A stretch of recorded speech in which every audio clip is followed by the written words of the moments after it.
بسم الله الرحمن الرحيم. الحمد لله رب العالمين، والصلاة والسلام على أشرف الأنبياء وسادة الأتقياء وسيد المرسلين سيدنا وحبيبنا محمد وعلى آله وأهل بيته وصحبه أجمعين. أما بعد، قال الله تبارك وتعالى: يا أيها الذين آمنوا إذا لقيتم فئة فاثبتوا واذكروا الله كثيرا لعلكم تفلحون وأطيعوا الله ورسوله ولا تنازعوا فتفشلوا وتذهب ريحكم واصبروا إن الله مع الصابرين ولا تكونوا كالذين خرجوا من ديارهم بطرا ورئاء الناس ويصدون عن سبيل الله واللہ بما یعملون محیط۔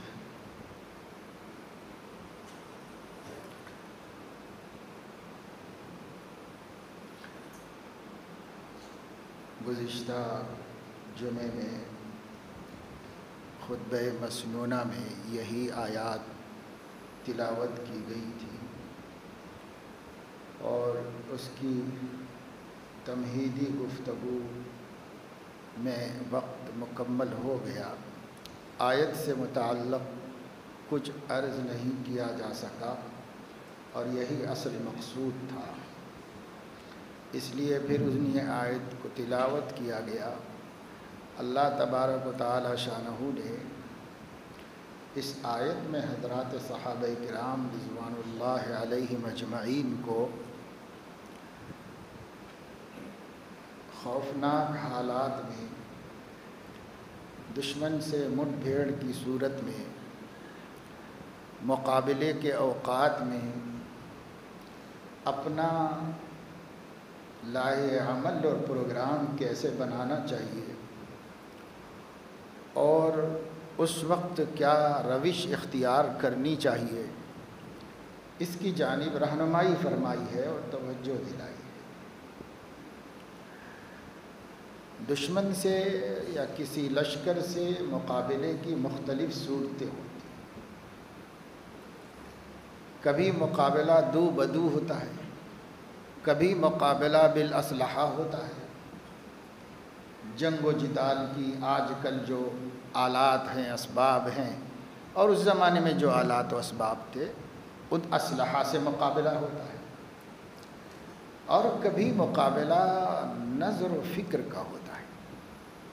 یہ بھی ایک بڑی جنگ ہوتی ہے، اور اسلحہ کی جنگ سے زیادہ خوفناک اور خطرناک جنگ یہ نظریات کی جنگ ہوتی ہے،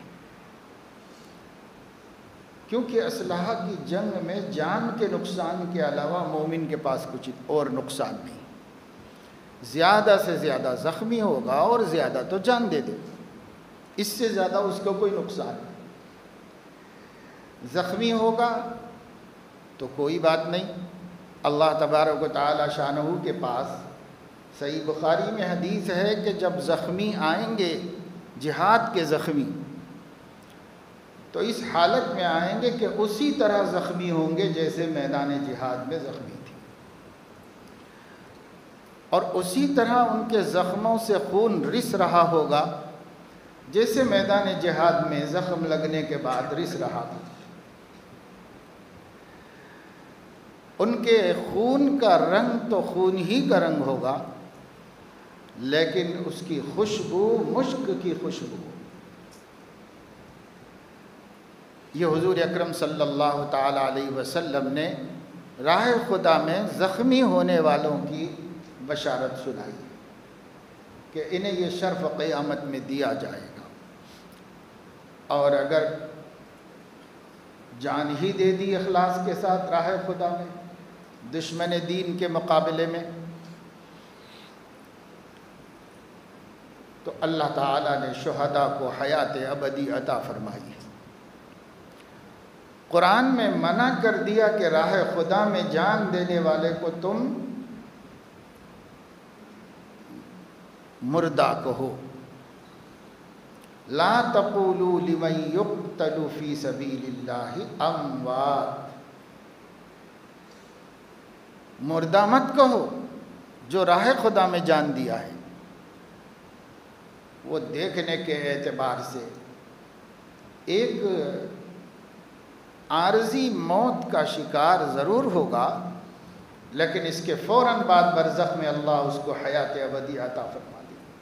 ایک خاص زندگی شہداء کو اللہ نے دی۔ بل احیاء، بلکہ وہ زندہ ہیں، مردہ مت بولو، وہ زندہ ہیں۔ خیال ہوتا ہے کہ زندہ بغیر کھائے پیے کیسے رہ سکتا ہے، اور قبر میں کون ان کو کھلاتا پلاتا ہے؟ زندے کو تو کھانا پینا پڑتا ہے زندہ رہنے کے لیے۔ بل احیاء عند ربهم یرزقون، بلکہ وہ زندہ ہیں، اپنے رب کے ہاں روزی دیے جا رہے ہیں۔ اس حیات کو جس روزی کی ضرورت ہے اللہ وہ روزی ان کو دے رہا ہے، وہ زندہ ہیں۔ اس حیات کو جس روزی کی ضرورت ہوتی ہے وہ اس حیات میں دیتا ہے۔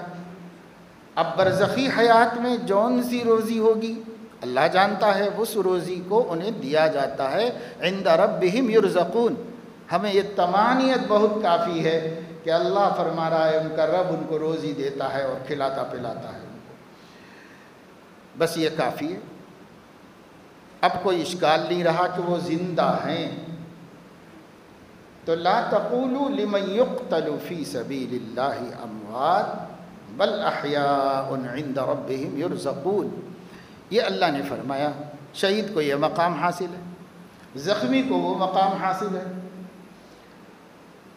یہ دونوں بھی نقصان نہیں ہے آدمی کے، مومن کے لیے نقصان نہیں ہے، ہاں اس کے مقابلے پر جو آیا ہے اس کا نقصان ہے، دنیا کا بھی نقصان ہے کہ زندگی سے ہاتھ دھو بیٹھا یا ہاتھ پیر ٹوٹ گئے، یا آخرت کا بھی نقصان ہے اس کا کہ وہاں بھی ذلیل و رسوا ہے، جہنمی ہے، اور یہاں بھی ذلیل و رسوا ہے۔ اگر اس جنگ کے بعد توبہ نہیں کی، ایمان نہیں لایا تو وہاں بھی رسوا ہے۔ ہاں توبہ کر لے، ایمان میں داخل ہو جائے الگ بات ہے۔ فَإِخْوَانُكُمْ فِي الدِّينِ، وہ تمہارے بھائی ہیں دینی، تم ان کے ساتھ دینی بھائیوں جیسا معاملہ کرو۔ پاسٹ میں، ماضی میں انہوں نے کچھ بھی کیا ہوگا تب بھی بھائی ہیں وہ تمہارے۔ اب جب انہوں نے توبہ کر لی، اللہ کو اتنا ہی چاہیے کہ بندہ توبہ کر لے، سیدھے رستے پہ آ جائے بس۔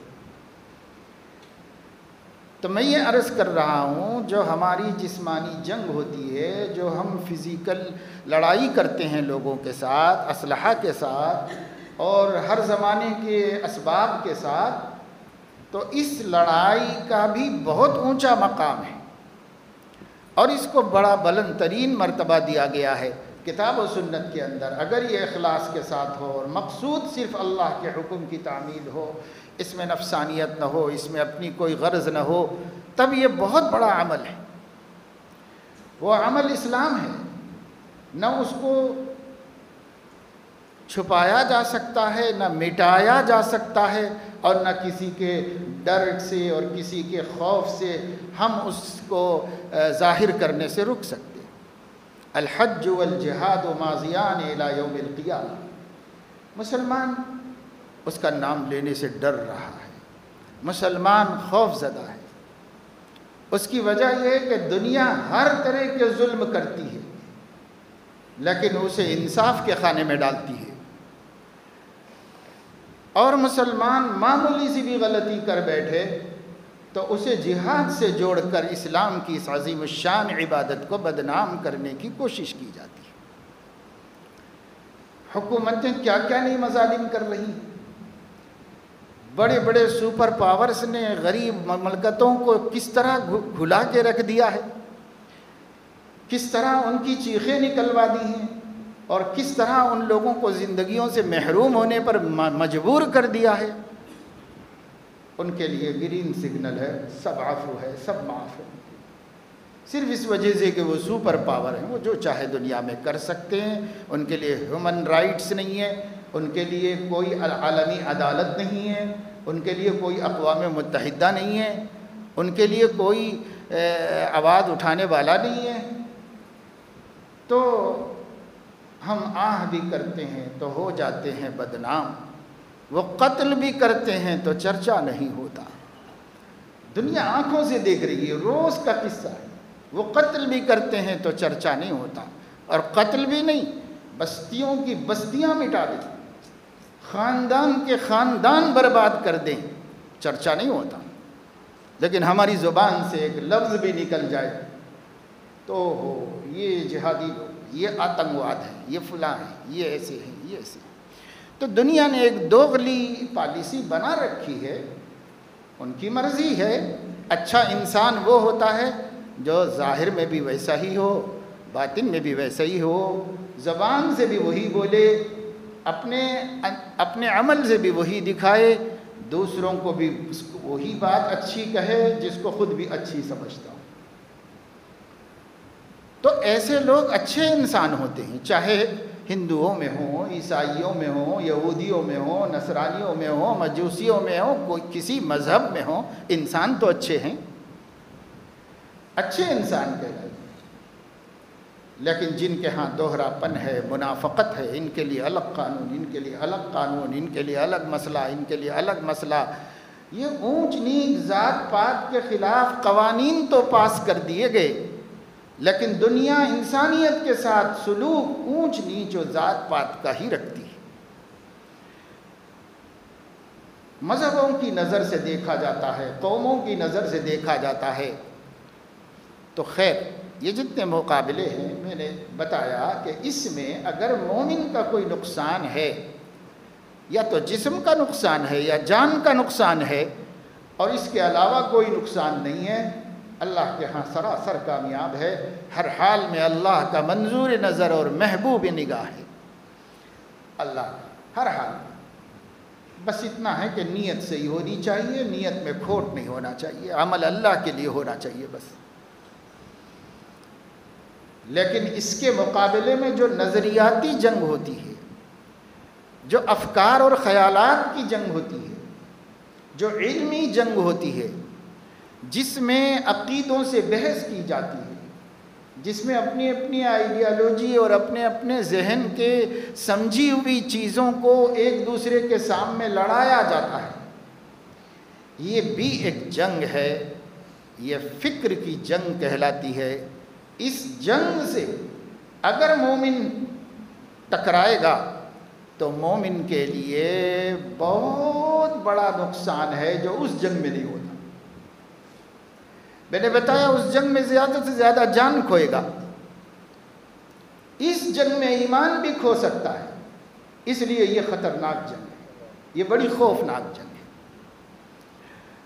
اس وقت دنیا دونوں جنگیں لڑ رہی ہے، طاقتور اور کمزور کے درمیان اسلحہ کی جنگ چل رہی ہے، حق اور ناحق کی بنیاد پہ نہیں، عدل و انصاف کی بنیاد پہ نہیں، طاقت اور ضعف کی بنیاد پہ۔ ایک طاقتور ہے، دوسرا کمزور ہے، طاقتور کمزور کو لڑ رہا ہے، مار رہا ہے، دنیا میں یہ روز ہو رہا ہے، ہر جگہ ہو رہا ہے۔ قوت اور کمزوری کی جنگ چل رہی ہے، اور وہ اسلحہ کے ساتھ چل رہی ہے، نت نئے اسلحہ کے ساتھ چل رہی ہے۔ بڑی طاقتیں، بڑی بڑی طاقتیں تیار کر رہے ہیں، اور اس کا استعمال کیا کر رہے ہیں؟ اس کا استعمال مظلوم کی مدد کے لیے نہیں ہے، اس کا استعمال صرف اپنے مفادات کو حاصل کرنے کے لیے ہے اور اپنی سیاست چمکانے کے لیے ہے۔ اور مظلوم کی مدد تو اس دنیا میں شاد و نادر ہی کوئی کرتا ہوگا، مظلوم کی کوئی مدد کرنے والی طاقت نہیں ہے دنیا میں۔ جتنے سپر پاورز ہیں ان کو سیاست کرنا ہے اور کچھ نہیں کرنا ہے، ان کو اپنی طاقت سے اپنے مفادات حاصل کرنا ہے، کمزور کا خون چوس لینا ہے اور اس سے اپنے ملک کو ڈیولپ کرنا ہے اور اس کو بلڈ کرنا ہے۔ ان کے پاس بس اس کے علاوہ کوئی مقصد نہیں۔ سیدنا محمد الرسول اللہ صلی اللہ علیہ وسلم نے اس دنیا میں 63 برس زندگی گزاری، 40 سال میں تو ان کی کسی سے کوئی لڑائی جھگڑا نہیں تھی، اس کے بعد کے 13 سال میں بھی انہوں نے صبر کیا، صبر کیا، صبر کیا۔ مدینے کے 10 سالوں میں انہوں نے تلوار اٹھائی، مگر تاریخ پڑھ کے دیکھو تلوار ظالم کے خلاف اٹھائی ہے، مظلوم کی مدد کے لیے۔ ظالم کے خلاف مظلوم کے مدد کے واسطے اٹھائی ہے، کسی کو مسلمان بنانے کے لیے نہیں اٹھائی، کسی کو مجبور کر کے کلمہ پڑھوانے کے لیے نہیں اٹھائی ہے، بلکہ کسی نے اٹھا دی تھی تلوار، اور اس وقت کی سچویشن یہ تھی کہ وہ سمجھے کہ کلمہ بہانے کے لیے پڑھ رہا ہے، کلمہ پڑھ لیا۔ جب آخری وقت اس کے سینے پہ بیٹھ کے تلوار نکالی، پہلے سے تو سب کو قتل کر رہا تھا مسلمانوں کو، جب اس کو قتل کرنے کے لیے یہ چڑھ کے بیٹھ گئے بدلے میں، تو کلمہ پڑھ لیا۔ اس کلمے کا پس منظر، موقع ایسا تھا، کوئی بھی ہوتا تو یہی سمجھتا کہ جان بچانا چاہ رہا، اور پھر وہی کرے گا جو کر رہا تھا، لہذا انہوں نے اس کو قتل کر دیا۔ یہ قصہ حضور علیہ السلام کی خدمت میں آیا، حضرت صلی اللہ علیہ وسلم کو صحابہ کہتے ہیں اتنا غضبناک ہم نے کبھی نہیں دیکھا جتنا آپ اس دن ہو گئے تھے غضبناک، اور آپ نے ارشاد فرمایا تھا کیوں جی تم نے ایک مومن کو قتل کر دیا، ایک کلمہ پڑھنے والے کو قتل کیا تم نے؟ انہوں نے کہا یا رسول اللہ ایسی صورتحال تھی، میں فیصلہ یہی کر سکا کہ یہ تو دھوکہ دے رہا ہے مجھے۔ تو فرمایا حلا شققت قلبہ، دل چیر کے دیکھا ہوتا کہ اس میں اخلاص تھا یا وہ جان بچا رہا تھا، کیسے تمہیں پتا چلا کہ یہ جان بچا رہا تھا؟ کیوں نہیں اللہ کے کلمے کے اوپر اس کو چھوڑ دیا تم؟ تو یہاں تلوار کلمے کے لیے کبھی نہیں اٹھائی گئی، بلکہ کلمہ پڑھنے والوں کو اٹھانے پر پکڑ کی گئی اور ناراضگی ظاہر کی گئی۔ البتہ ظالم کے خلاف ہمارے نبی نے برابر تلوار اٹھائی ہے، اور اس دنیا کی کوئی قوم، کوئی مذہب، قدیم جدید، پرانے زمانوں میں، تاریخوں میں پڑھ لو، پرانوں میں پڑھ لو، ویدوں میں پڑھ لو، اور بائبل میں پڑھ لو، کہیں پڑھ لو، ہر جگہ اگر کوئی سرکشی پہ آتا ہے تو اس کے مقابلے میں تلوار اٹھائی جاتی ہے، کوئی مذہب ہو، کوئی دین ہو، ہر جگہ۔ تو اسے خاص اسلام کی بات کیوں کہی جائے کہ سب اسلام ہی میں ایسا ہوتا ہے؟ ہر دین ثبوت دے رہا ہے کہ ایسے وقت یہی کیا جاتا ہے، لیکن اسے اسلام سے جوڑنا ایک شرارت ہے، ایک سیاست ہے۔ خیر، یہ جو جنگیں ہو رہی ہیں اس وقت میں پورے انٹرنیٹ پہ چل، افکار و نظریات کی جنگ، ایک دوسرے سے ٹکرا رہے ہیں، مسلمانوں کے اندر بھی اور مسلمانوں کے باہر سے بھی۔ اندر تو جہالت ہر شخص کو یہ باور کرا دی ہے کہ مجھ سے زیادہ جاننے والا کوئی نہیں، اور واقعہ یہ کہ علم جتنا بڑھتا رہتا ہے جہل کا احساس بڑھتا رہتا ہے، مزید علم کی ضرورت سمجھ میں آتی رہتی ہے، اور جتنی جہالت بڑھتی رہتی ہے علم سے بے نیازی اور استغنا بڑھتا رہتا ہے۔ جو شخص یہ کہے کہ مجھے نئی ضرورت ہے اب علم کی، میں خود ہی سب سمجھتا ہوں، تو سمجھو کہ یہ اس وقت سب سے بڑا جاہل ہے، اور جو جاہل کو فالو کرے گا وہ جہالت ہی کے گڑھے میں گرے گا جا کر کے، اور اس کو کوئی فائدہ نہیں ہو سکتا۔ ایک دفعہ نکل گیا حضرت موسیٰ علیہ السلام کی زبان سے، اور وہ بھی کسی ارادے کے بغیر، اور وہ بھی سچائی کی بنیاد پر کہ پوچھنے والے نے پوچھا تھا، ان کی ایک تقریر سن کر کے اوہو ماشاءاللہ اس وقت کوئی آپ سے بڑا عالم بھی ہے، تو کیا پیغمبر سے بڑا کوئی عالم ہو سکتا ہے؟ انہوں نے یہی بات کہہ دی کہ نہیں، میرے سے بڑا کوئی نہیں، کیونکہ میں اللہ سے علم پاتا ہوں، میں عالم ہوں، میں نبی ہوں۔ بات غلط نہیں تھی، لیکن بات اللہ کو اچھی نہیں لگی۔ اللہ تعالیٰ نے فرمایا کہ میرے بندے، بے شک روئے زمین پر تو تم سے اعلیٰ اور افضل علم میں کوئی نہیں تھا، مگر تم بجائے ایسا کہنے کے یہ کہہ دیتے کہ میرا اللہ مجھ سے زیادہ جاننے والا ہے۔ ایسا کیوں نہیں کہا تم نے؟ اللہ عالم کیوں نہیں کہا؟ اللہ کو مجھ سے زیادہ علم ہے، کہہ دیتے۔ اگر وہ کہہ دیتے تو مجھے یہ تواضع اچھی لگتی، لیکن یہ جو تم نے کہا مجھے اچھا نہیں لگا۔ اور تمہیں معلوم ہونا چاہیے کہ اس زمانے میں بھی تمہارے ہوتے ہوئے روئے زمین پر میرے ایسے بندے ہیں، من لدنی علما، میں نے ان کو اپنے پاس سے خاص علم دیا ہے۔ علمناہ من لدنا علما، ان کو میں نے میرے پاس سے خاص علم دیا ہے۔ حضرت موسیٰ علیہ السلام نے حضرت موسیٰ علیہ السلام جاہل نہیں تھے، عالم تھے، اس لیے کوئی استکبار نہیں کیا۔ یہ نہیں کہا کہ اللہ پاک میں نے غلط کیا کہا اس میں، کیا زمین پر آپ کے بندوں میں نبی سے بڑھ کر بھی کوئی جاننے والا ہوتا ہے؟ لیکن عالم تھے، علم والے تھے، علم والا الجھتا نہیں۔ انہوں نے اللہ کیا پکڑ کو سمجھ لیا کہ پکڑ کا منشا کیا ہے، اس کو سمجھ لیا، اور انہوں نے کہا اللہ پاک اپنے اس بندے کا پتہ دے دیجئے، میں جا کر ان سے علم حاصل کر لیتا ہوں۔ جب آپ نے مجھ سے زیادہ ان کو علم دیا ہے تو پھر میں ان سے علم حاصل کر لوں گا۔ اللہ نے بھیجا اور انہوں نے جا کے وہاں سے کچھ علم حاصل کیا، اور حالانکہ حضرت موسیٰ علیہ السلام کو نبوت و شریعت چلانے کے لیے اس کی ضرورت بھی نہیں تھی، مگر اللہ رب العزت نے دنیا کو قرآن میں یہ واقعہ نازل کر کے بتا دیا کہ جہاں علم ہو وہاں تواضع بھی اس درجے کی ہونی چاہیے۔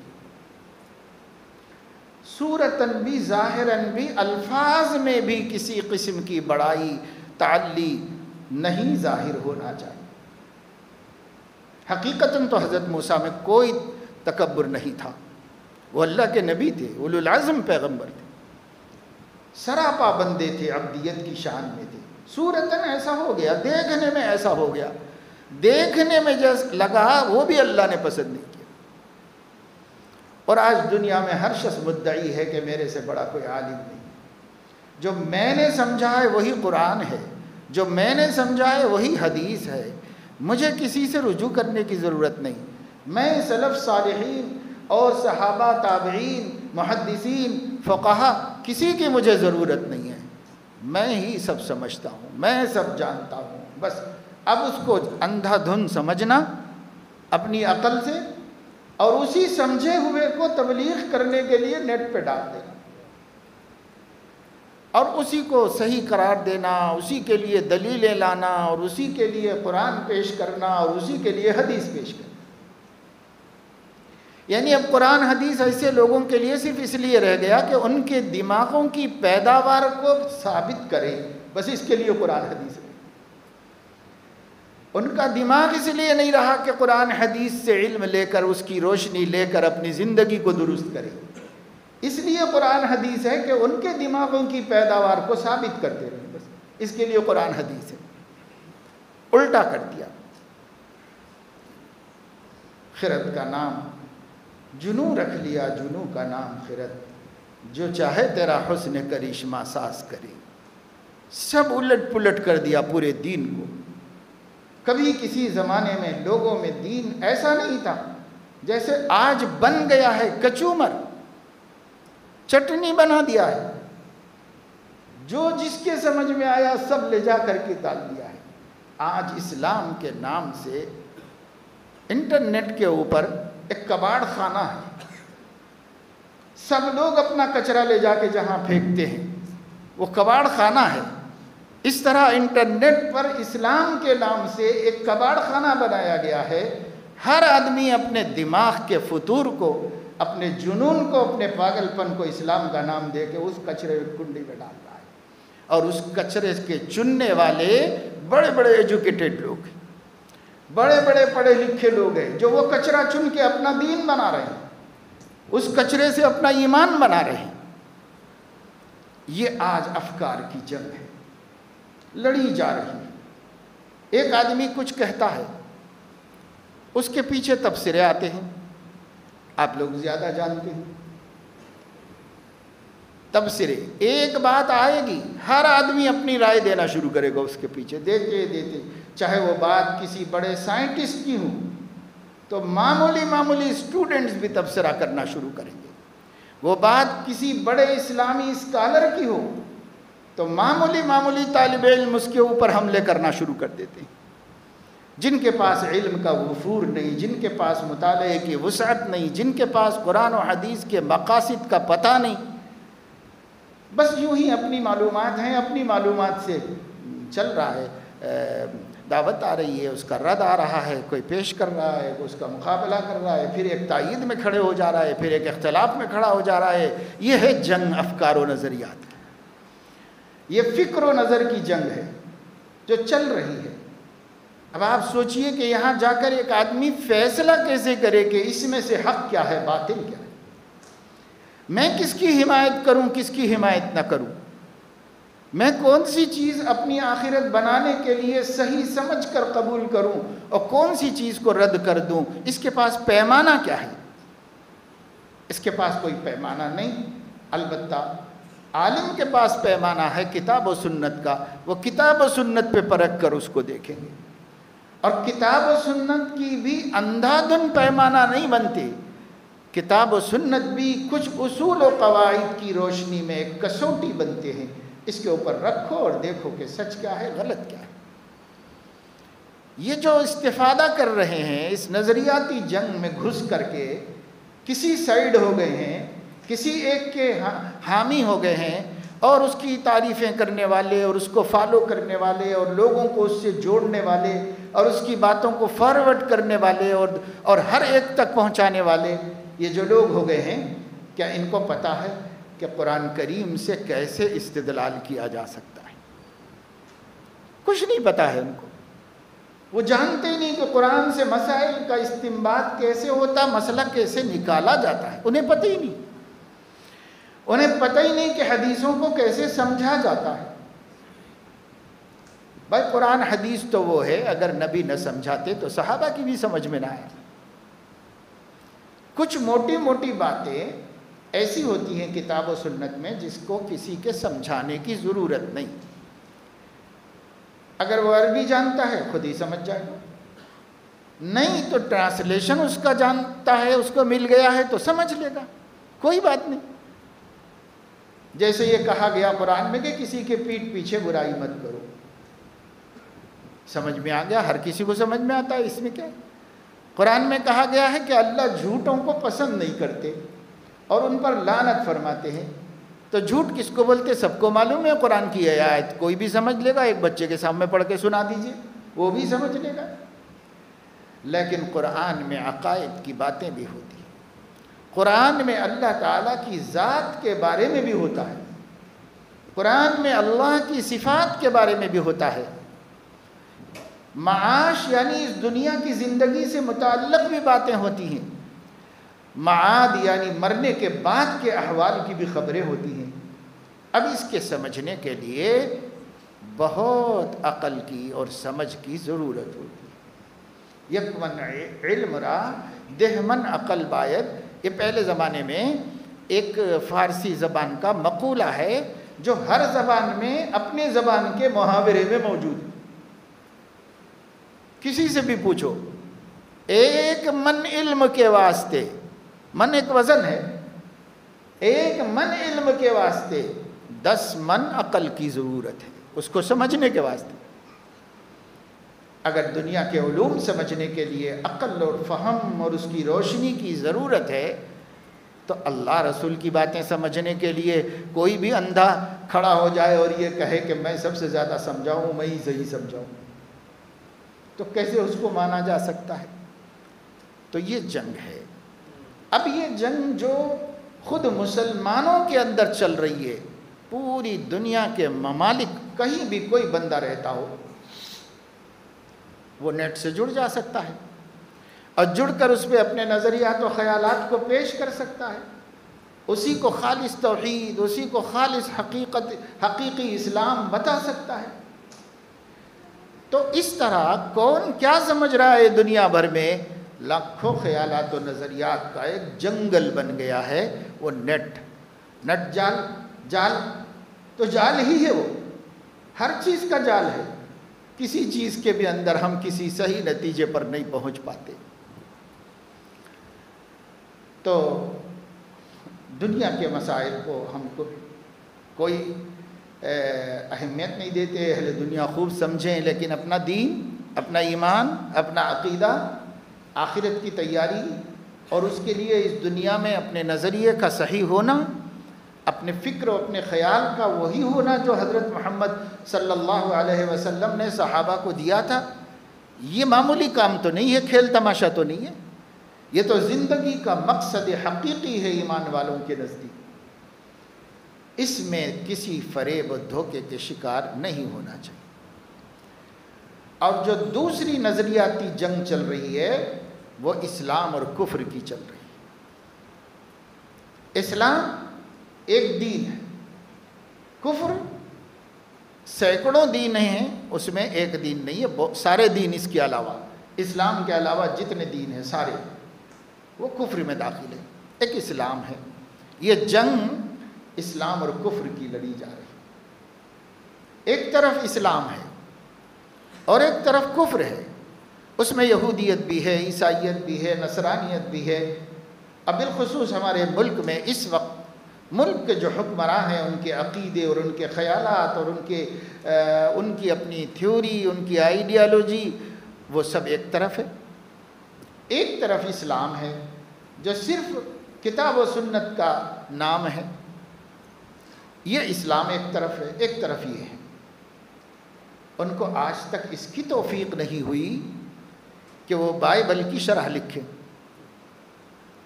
ان کو اس کی توفیق نہیں ہوئی آج تک کہ وہ انجیل کی شرح لکھیں۔ آج تک ان کے پاس ایسا کوئی قابل آدمی نہیں پیدا ہوا جو ویدوں اور ان کے مذہبی کتابوں کی شرح لکھیں، ایسی واضح شرح کہ بھئی آخر اس میں یہ کیا کہا جا رہا ہے، ہر بات گنجلک ہے، ہر بات سمجھ سے باہر ہے، اس کو کیسے سمجھایا جائے، اس پر کسی نے کام کیا؟ تو اس میں ان لوگوں کا کام نہ کے درجے میں ہے۔ لیکن یہ بیچاروں کو خیال ہو گیا ہے کہ یہ قرآن کا شرح تفسیر کرے، تو اب یہ مفسر قرآن بن رہے، فلاں پرشاد اور فلاں ریڈی اور فلاں راؤ اور فلاں اور فلاں اور فلاں، اور یو پی، راجستھان، پنجاب، بہار وغیرہ کے تو نام بھی عجیب و غریب ہیں جو ہمارے علاقوں میں نہیں چلتے، مگر ہیں بہرحال ان کے اپنے نام ہیں۔ اپنے اپنے ناموں سے مفسرین قرآن RSS نے کھڑے کر دیے کہ سب قرآن کی تفسیر کرو۔ ایک بد نصیب تو روزانہ 7 بجے سے قرآن سامنے رکھ کر قرآن کی تلاوت کر کے عربی میں، پھر اس کا ٹرانسلیشن کر کے، پھر اس کے بعد اپنی حفوات بکتا ہے روزانہ، جیسے آپ کا درس قرآن ہوتا ہے۔ 4 لاکھ سے زائد فالوور پورے ورلڈ میں اس کی تفسیر سنتے ہیں، اس کے حلقے میں شریک ہیں۔ اور ہمارا حل کیا ہے؟ تو ہمیں خود اپنے قرآن کے جاننے کی کوئی فکر نہیں۔ اگر مسجد میں کوئی عالم دین قرآن کی تفسیر کرے تو بے نمازیوں کو تو چھوڑ ہی دیجیے، وہ بیچارے مسجد تک بھی نہیں آتے۔ جو نمازی ہیں ان میں سے کتنوں کو شوق ہے کہ وہ بیٹھ کر اللہ کا قرآن سمجھیں، اللہ کے کلام اور پیغام کو سمجھیں؟ کم سے کم آج تو شوق ہوتا ہے ہمارے بڑوں کو، ہمارے نوجوانوں کو، ہمارے ایجوکیٹڈ طبقے کو، ہمارے تاجروں کو، آج تو ہوتا شوق، جبکہ قرآن کی آیتوں کی اپنے اپنے من سے تفسیریں کر کے دشمنان اسلام پورے سوشل میڈیا پر ایک گندگی پھیلا کے رکھی، اور اسے غیر مسلم تو دیکھ کر اسلام اور قرآن سے متنفر ہو ہی رہے ہیں۔ اپنا دین نہیں جاننے والے مسلمان بھی گڑھے میں گر رہے ہیں۔ ان کو منع کیا جاتا ہے کہ مت ایسی جگہوں پر جاؤ اور مت ایسی چیزوں کو فارورڈ کرو، جس کے پاس آئے وہ ڈیلیٹ کر دے، اپنی قوم میں نہ پھیلائے۔ لیکن یہ بڑی عبادت سمجھ کر ان گندگیوں کو اپنی قوم میں خود پھیلاتے ہیں۔ اس کے پاس آیا اس نے اس کے آگے، اس نے اپنے پورے گروپ میں بھیج دیا، اس نے اپنے پورے ارے ان دشمنوں کی ہمت نہیں تھی کہ ہم لوگوں کے سامنے یہ بات آ کر کہیں، تو انہوں نے کہیں بیٹھ کر کمرے میں بہت بڑا مجمع دکھا کے سب جھوٹ بنا کر کے ہمارے سامنے بھیجا۔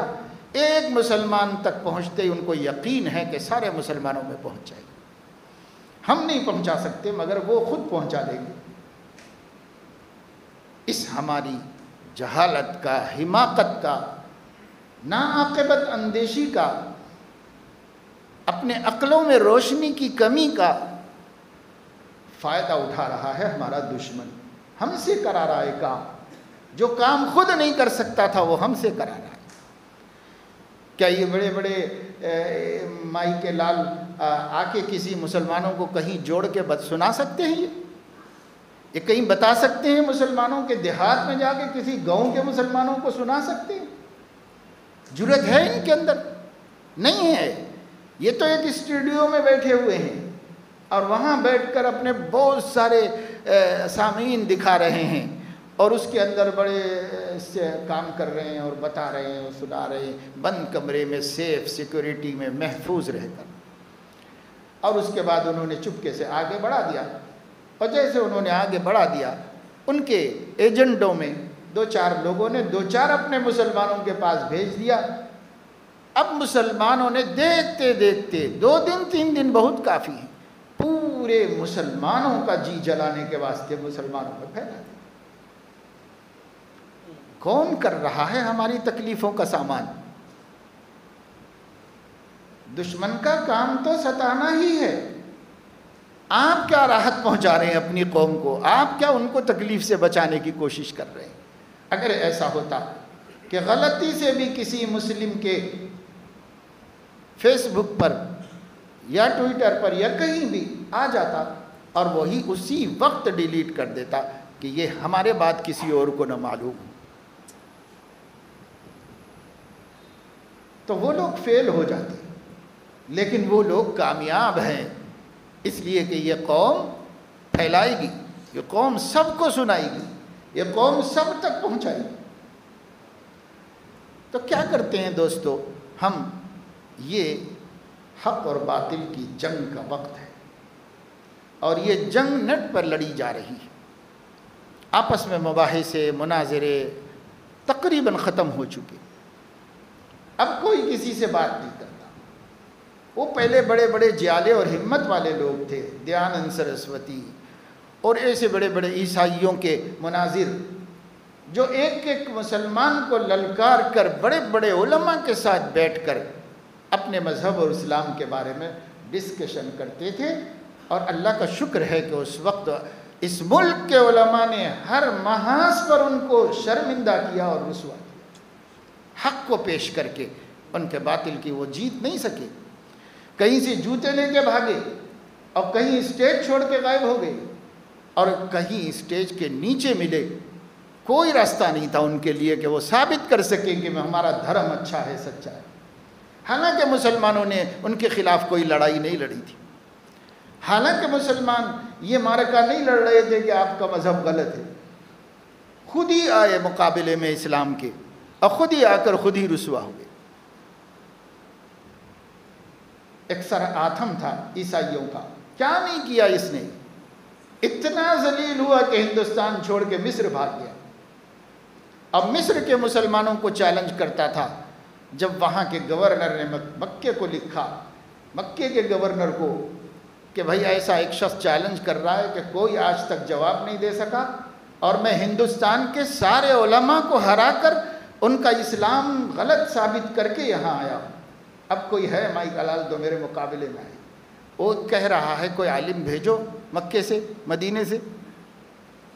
اللہ کا کرنا یہ کہ جب یہ خط گورنر مکہ کو پہنچا مصر سے، تو اس وقت وہ عالم دین حضرت مولانا رحمت اللہ کے رانوے، جنہوں نے ان کے بائبل کی دھجیاں بکھیر دی تھی ہندوستان میں، اور اظہار الحق نام کی کتاب لکھ کر حق کا اظہار کر دیا تھا۔ ایسی کتاب لکھی گئی تھی کہ جس کو برطانیہ کی پارلیمنٹ میں پیش کیا گیا، تب یہاں انگریز حکومت کرتا تھا، تو برٹش پارلیمنٹ میں تمام علماء نے بیٹھ کر یہ کہا اس کتاب کو بین کر دینا چاہیے. اگر یہ چھپ گئی تو زمین پر ایک عیسائی نہیں بچے گا، ہر عیسائی مسلمان ہو جائے گا. اتنا بڑا کارنامہ کیا. اللہ کا کرنا کہ وہ حج کے لیے گئے ہوئے تھے، وہاں تھے، جب اشتہار لگا وہاں پر تو خود گئے گورنر کے پاس اور کہا وہ کم وقت میرے سے ہار کے آیا ہوا ہے، مجھے بھیجا دیجئے، وہاں سے بھی بھگا کے آتا ہوں اس کو میں. تب ان کو بھیجا گیا. جب اسے پتا چلا کہ مولانا رحمت اللہ یہ ہمارے لیے بھیجے گئے ہیں تو کس رات میں غائب ہو گیا مصر چھوڑ کے، کسی کو پتہ نہیں چلا کہ کہاں سے گئے. بھائی اسلام حق ہے. بعد میں بھی اللہ کے بندوں نے بڑے بڑے کارنامے انجام دیے. جب لوگوں نے دیکھا کہ ہم مقابلے میں اپنے مذہب کو حق ثابت نہیں کر سکتے تو دشمن ہو گئے. ایک ہی بات رہ جاتی ہے، یا تو ثابت کرے آدمی، یا قبول کرے، یا دشمن ہو. تو قبول کرنے کی جن کو اللہ نے ظرف دیا تھا انہوں نے مان لیا کہ ہاں بھائی یہ غلط ہے، یہ صحیح ہے، ہم اس کو قبول کر لیں. اور جن کا ظرف اتنا نہیں تھا کہ وہ قبول کرے تو وہ ان کے دشمن بن گئے. جان کے پیچھے پڑ گئے، مال کے پیچھے پڑ گئے، عافیت کے پیچھے پڑ گئے، سلامتی کو خطرے میں ڈالا اور یہ سمجھا کہ بھئی ہم یہ مقابلہ کر رہی ہے. کیا مقابلہ ہے؟ یہ تو کوئی مقابلہ ہے. مقابلہ یہ ہے کہ علم کا جواب علم ہے، دلیل کا جواب دلیل ہے، ثبوت ہوتا ہے. علم میں جو انسان کی معلومات ہیں یہاں پر جنگ ہوتی ہے. ایسا تو نہیں ہے کہ بھئی چھوٹے بچے لڑتے ہیں، کھیلتے ہیں، کھیل میں ہار جاتے ہیں تو پھر لڑائی جھگڑا شروع کر دیتے ہیں. بھئی ان کو تو سمجھنا چاہیے کہ لڑائی میں ہار جیت ہوتی ہی رہتی ہے، لڑائی جھگڑا کیا ہے، چلو پھر کھیلیں گے. تو بھئی مناظرے میں ہار جیت ہوتی رہتی ہے، مقابلے میں آپ نہیں ثابت کر سکے اپنا دین، کسی اور وقت میں ثابت کر دیجئے. دشمنیوں کا کیا فائدہ ہے؟ دشمنی اس بات کا ثبوت ہے کہ میرے پاس اب دم نہیں ہے کہ میں اس غلط کو صحیح بتا سکوں. یہ شکست کی علامت ہے کہ میں ہار گیا، یہ شکست کی علامت. تو آج یہ ہو رہا ہے اور اس جنگ میں ہم مبتلا ہیں. اور ایسے وقت میں ہمیں کرنا کیا چاہیے؟ تو اللہ تعالیٰ نے فرمایا چند باتوں پر عمل کرنا چاہیے.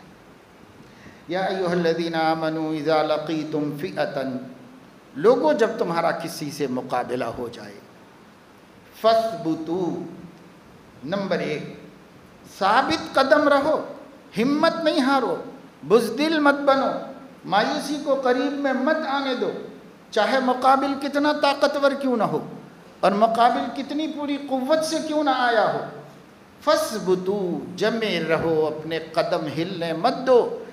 کہیں بزدلی تمہارے قریب آ جائے، کہیں بے ہمتی تمہارے پاس آ جائے، کہیں تم مایوسی کے شکار ہو جاؤ کہ بھئی اب ہم کیا کر سکتے ہیں، ایسا ہو رہا، یہ کاموں کو تو حکومت بھی نہیں روک رہی ہے بلکہ الٹا حکومت پشت پناہی کر رہی ہے، ہم بیچارے رعایا کیا کر سکتے ہیں.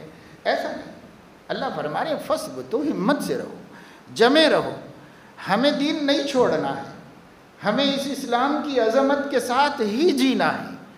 ہمیں اسلام کے عقیدے تو عقیدے، اپنے نبی کی معمولی سنتیں بھی نہیں قربان کرنی. ہم کسی چیز میں سمجھوتا نہیں کریں گے، ہم کسی چیز کا سودا نہیں کریں گے. ہم اپنے دین کے ساتھ جو ہمارے نبی ترکت فیکم امرین، 2 چیزیں چھوڑ کے جا رہا ہوں، کتاب اللہ و سنت رسولہ. چھوڑو گے تو گمراہ ہو جاؤ گے، چمٹے رہو گے تو ہدایت پر رہو گے. ہم کیسے چھوڑ دیں گے؟ ہمارے چھوڑنے کا مطلب ہی گمراہی. اس لیے ہمیں تو چھوڑنا نہیں ہے کسی قیمت پر بھی، ہم اسی کے ساتھ جمے رہیں. فاثبتوا، مضبوطی کے ساتھ جمے رہو، ہمت مت ہارو، کمزوری مت دکھاؤ. یہ سب سے بڑی چیز ہے. اللہ نے پہلے اس کو بیان کیا، اس لیے کہ جب آدمی کے قدم اکھڑتے ہیں، دل ہار جاتا ہے تو پھر اس کے بعد تو اس کو کتنے بھی مشورے دو کسی کام کے نہیں. مایوسی کے بعد کوئی مشورے کا کوئی فائدہ نہیں. اس لیے مایوسی سے پہلے بچا دیا، پہلے اس کو قریب مت آنے دو. ہم مومن ہیں، ایمان ہے ہمارے پاس، ہمارے ساتھ اللہ ہے اور ہم اللہ کی تقدیر سے راضی ہیں. اگر اللہ پاک ہم کو موت دینا چاہتا ہے، مصیبت میں ڈالنا چاہتا ہے، مشکلات میں رکھنا چاہتا ہے، ہم ایمان ہی کے ساتھ رہیں گے اس کے اندر. اور اگر اللہ پاک ہم کو راحت دینا چاہتا ہے، آرام دینا چاہتا ہے، فتح و غلبہ دینا چاہتا ہے، تو ہم ایمان ہی کے لیے یہ چیز حاصل کریں گے. ہمارا رشتہ ایمان سے ہے، ہمارا رشتہ نبی سے ہے، قرآن سے ہے، ہمارا رشتہ ہمارے اللہ سے ہے، رحمان سے ہے. ہمیں نئی کسی اور چیز سے اس کو بیچنا ہے، یہ سودا نہیں ہوگا. بس یہ پکی بات رکھو اپنے دلوں میں، اپنے بچوں کے دلوں میں، اپنی بیٹیوں عورتوں کے دلوں میں، یہ بات پکی ہو. بس پھر کیا کرو؟ وَاذْكُرُوا اللَّهَ كَثِيرًا، اللہ کو کثرت سے یاد کرو، اللہ تعالیٰ کو کثرت سے یاد کرو. یعنی عام دنوں میں اللہ کا ذکر کرتے رہنا چاہیے، لیکن فتنہ اور آزمائش کا دور چل رہا ہو تو اذکروا اللہ کثیرا، یہ ذکر بہت کثرت سے کرنا چاہیے. کہ اللہ کا ذکر مومن کی اندرونی طاقت ہے. اب طاقت کی زیادہ ضرورت ہے، اس کو زیادہ بڑھا دیں. وَاذْكُرُوا اللَّهَ كَثِيرًا لَعَلَّكُمْ تُفْلِحُونَ، تم فلاح پا جاؤ گے.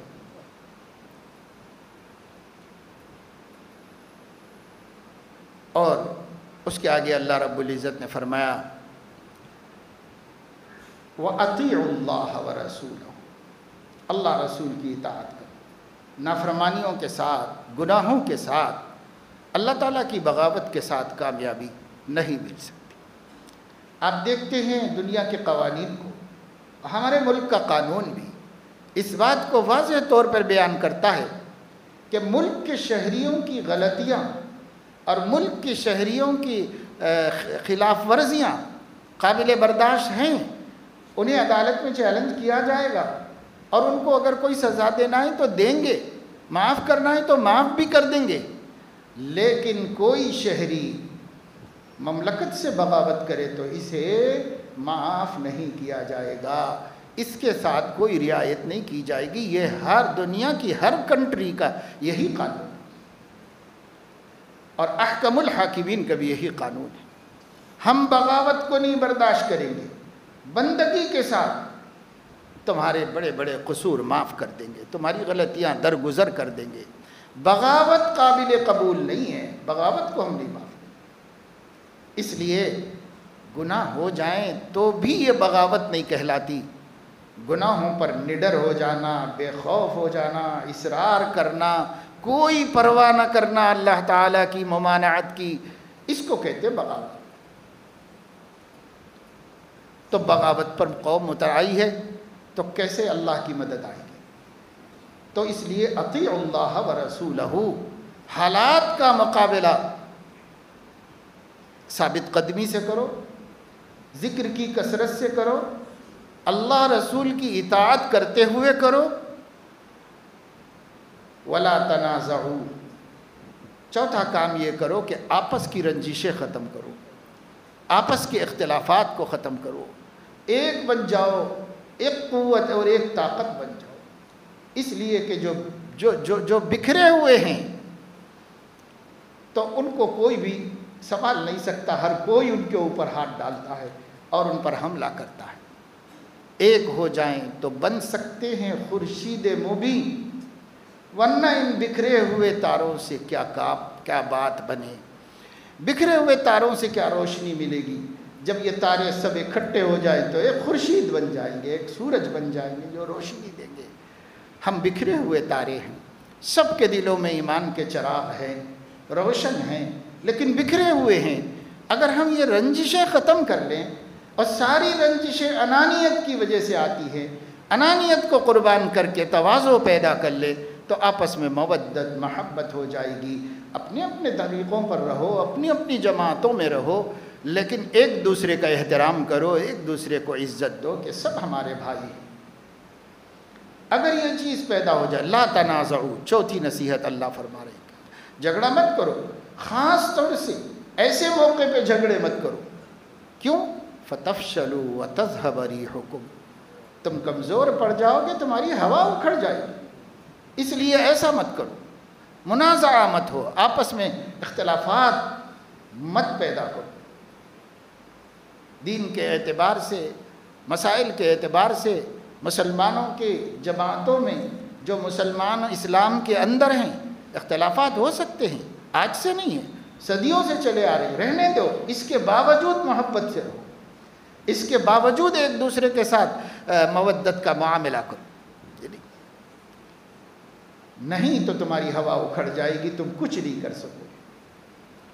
پھر فرمایا وَاصْبِرُوا إِنَّ اللَّهَ مَعَ الصَّابِرِينَ، شروع میں بھی کہا تھا وَاصْبُتُوا، جمے رہو، اخیر میں بھی کہا وَاصْبِرُوا، مضبوط رہو اور ہمت سے رہو، جو کچھ بھی حالات پیش آئیں صحیح اسباب کے درجے میں ہم حالات کے ساتھ مقابلہ کر لیں گے اور اس کو نمٹ لیں گے، جیسے سب اللہ کے بندے ہیں، ہم بھی اللہ کے بندے ہیں۔ اطمینان رکھو، جمے رہو، مضبوط قائم۔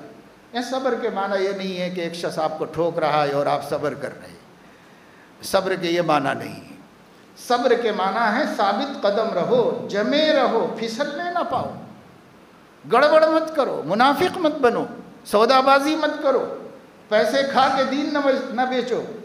وَاصْبِرُوا، جمے رہو، مضبوط رہو، کھڑے رہو۔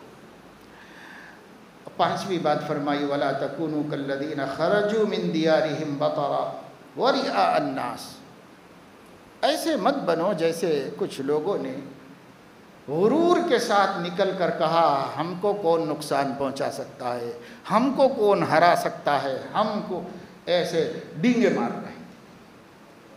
اللہ نے فرمایا لا تکونوا کالذین خرجوا من دیارہم بطرا ورئاء الناس وَيَصُدُّونَ عَن سَبِيلِ اللَّهِ، اور لوگوں کو اللہ کے راستے سے روک رہے تھے اور یہ کہتے تھے کہ ہمیں کوئی نہیں جھکا سکتا، اور کہہ رہے تھے کہ ہمیں کوئی نقصان نہیں پہنچا سکتا۔ اللہ نے فرمایا تم ایسی غلطی مت کرو، اس لیے کہ انہوں نے ایسی غلطی کی تو اللہ نے جھکا کے بتا دیا۔ ہر دور میں، ہر زمانے میں، اس زمانے میں بھی انہوں نے غرور کیا تو اللہ نے جھکا کے بتا دیا، اس لیے کہ خدا غرور کے سر کو اٹھنے نہیں دیتا، کہیں نہ کہیں اپنی قدرت کی لاٹھی مار کے جھکا دیتا۔ اس لیے تم نہیں کرو ایسا، ورنہ تمہارے اوپر بھی پڑے گی۔ تم ایسا مت کرو، تم بندگی کا فریضہ ادا کرتے ہوئے تواضع کے ساتھ، عاجزی کے ساتھ، بندگی کے ساتھ اپنے اللہ، اپنے رسول کی اطاعت کرتے ہوئے، کثرت سے اس کا ذکر کرتے ہوئے جو تدبیریں ہیں وہ اختیار کرو۔ تدبیروں پہ بھی بھروسہ مت کرو، اللہ پہ کرو، تو اللہ تعالیٰ بما یعملون محیط، تمہارے اعمال کا احاطہ کیا ہوا ہے۔ اللہ رب العزت تم کو مدد دے گا اور تمہارا کام بنائے گا، کبھی فوری کر دے گا، کبھی ٹائم لے گا، یہ اس کی مشیت ہے اور اس کی حکمت ہے جس سے ہمیں راضی رہنے کا حکم ہے۔ تو بہرحال یہ آیت میں نے آپ کے سامنے پڑھی تھی، اور اس آیت سے متعلق یہ جو مضمون میں نے بیان کیا ہے، اس کا مقصد یہ ہے کہ اس وقت مسلمانوں کو ہراساں کیا جا رہا ہے، سوشل میڈیا ذہنی اذیت پہنچانے کا کام کر رہا ہے، اسلام کے خلاف زبانیں کھول دی گئی ہیں اور قلم اٹھا لیے گئے ہیں، اور جس کو جو من کر رہا ہے وہ بول رہا ہے، اور مسلمان اپنی جگہ ہی پر کف افسوس مل رہے ہیں، اور مسلمان کہہ رہے ہیں ہمارا خون کھول رہا ہے، لیکن ہم کیا کریں؟ آپ آرٹیکل کا جواب بھیجتے ہیں تو اخبار اسے چھاپتے نہیں، آپ ڈیبیٹس میں سچائی بولنا چاہتے ہیں تو اینکر آپ کو بولنے ہی نہیں دیتی، بیچ بیچ میں گڑبڑ کر کے آپ کو رکاتی رہتی ہے، حق بولنے تک نوبت آنے ہی نہیں دیتی۔ تو یہ تو بنا بنایا پروگرام ہے، اور یہ بنا بنائی بات ہے، یہ کوئی انٹرویو ہے، نہ یہ کوئی حقائق کو جاننا ہے، نہ یہ کوئی مسئلے کی تحقیق ہے، یہ تو ظلم ہے، ظلم ہے، ظلم ہے۔ تو کہاں جائے مسلمان، کیا کرے؟ میرے دوستو، ہم مسلمانوں کی مصیبت یہ ہے کہ جانے کو ایک در ہے خدا کا، وہاں بھی ہم نہیں۔ جب وہاں بھی نہیں پہنچ سکے ہیں تو کہاں جائیں گے، کس سے مدد لیں گے اور کس سے اپنا کام نکالیں گے؟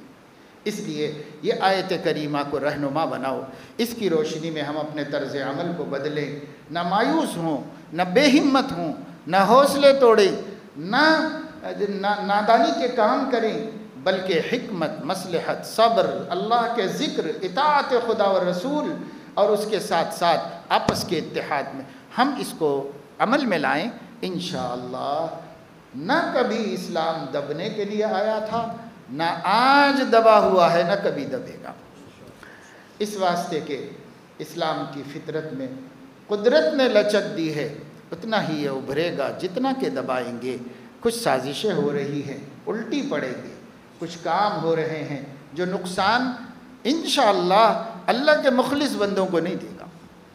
حضرت مولانا رشید احمد گنگوہی رحمہ اللہ کو انگریز گرفتار کر کے جیل بھیج دیے تھے، اور ہر ہفتہ عدالت میں لائے جاتے تھے، اور انگریز جج ان سے پوچھتا تھا، کہتا تھا ہم آپ کی موت کا فیصلہ سنانے والے ہیں۔ تو حضرت کا ایک ہی جواب ہر دفعے ہوتا تھا، حضرت فرماتے تھے کیا حرج ہے؟ وہ کہتا تھا جی جلانے کو، ہم آپ کی موت کی سزا سنانے والے ہیں۔ حضرت فرماتے تھے کیا حرج ہے اس میں؟ بس اتنا ہی جواب دیتے تھے۔ کوئی کچھ بھی نہیں ہوا، بعد میں نہ تو ثابت کر سکے اور نہ کچھ کر سکے۔ بالآخر وہ پہلے بھی اللہ کے دین کی خدمت کرتے تھے، بعد میں کرتے تھے۔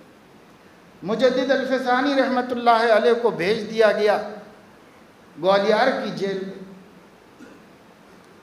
انہوں نے جیل ہی کو خانقاہ بنا دیا، سب ذکر و شغل کرنے والے ہو گئے، سارے لوگ ایمان والے ہو گئے اس کے، اور سب لوگ نمازیں پڑھ رہے ہیں، اذانیں ہو رہی ہیں، مسجد بھی بن گئی، وہ خانقاہ بھی بن گئی، مدرسہ بھی بن گیا، اور سب جیل کو ساروں کو اللہ کے بندے بنا کے رکھ دیا انہوں نے۔